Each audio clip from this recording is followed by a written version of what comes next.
ఒక కాలంలో మహిషాసురుడు అనే రాక్షసుడు ఉండేవాడు. అతనికి బ్రహ్మదేవుడు ఇచ్చిన వరం వల్ల భూమిని, స్వర్గాన్ని, పాతాళాన్ని అంతా భయభ్రాంతుల్ని చేశాడు. అప్పుడు దుర్గాదేవి దేవతలతో కలిసి మహాయుద్ధంలో అతనిని సంహరించింది.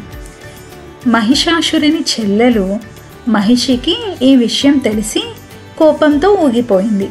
అన్న మరణానికి ప్రతీకారం తీర్చుకోవాలని ప్రతిజ్ఞ చేసింది. ఆమెకి ఒక వరం ఉంది.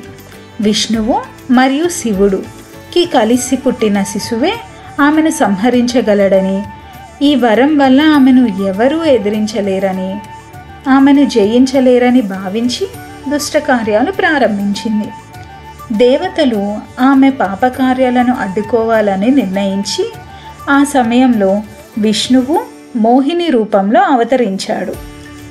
శివుడు మరియు మోహిని యొక్క సంయోగం ద్వారా ఒక దివ్య శిశువు పుట్టాడు.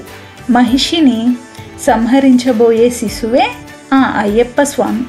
శివుడు మరియు మోహిని తమ దివ్య శిశువుని పంపానదీ తీరంలో ఉంచారు. పాండవరాజైన రాజశేఖరుడు నదీ తీరంలో ఆ శిశువుని చూసి దాన్ని దేవతలు వరమని భావించి తన సంతానంలా పెంచుకున్నాడు. కాలం గడిచింది. అయ్యప్ప స్వామి మరియు రాజరాజ అన్నదమ్ములుగా పెరిగారు. ఇద్దరూ యుద్ధ కళలు నేర్చుకున్నారు. ప్రజలు మనసుల్లో ప్రేమను నింపారు. కానీ రాణి తన హృదయంలో అసూయ పెరిగింది.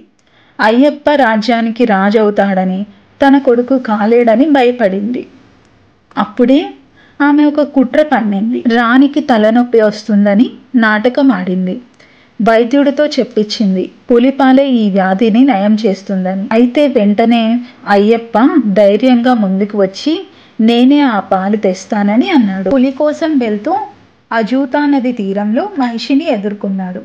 ఆ యుద్ధం భూలోకాన్ని కదిలించింది. చివరికి అయ్యప్ప ఆమెను సంహరించాడు. అతని దివ్య కర్తవ్యం పూర్తయింది. మహిషిని సంహరించిన తరువాత అయ్యప్ప స్వామి పులిని అదుపులోకి తెచ్చి ఆ పులి పాలతో రాజభవనానికి చేరుకున్నాడు. ప్రజలు అతని దివ్య రూపాన్ని చూసి ఆశ్చర్యపోయారు. రాజు కోపంతో రాణిని శిక్షించాలనుకున్నాడు. అయ్యప్ప ఆపి ఆమెను క్షమించమని కోరాడు. తరువాత అయ్యప్ప స్వామి శబరిమల పర్వతంపై కొలువయ్యాడు. ప్రజలు అయ్యప్ప స్వామి స్మరణార్థం శబరిమల పర్వతంపై ఒక దేవాలయం నిర్మించారు. నేటికి భక్తులు పర్వతాన్ని ఎక్కుతూ స్వామియే శరణమయ్యప్ప అని జపిస్తారు.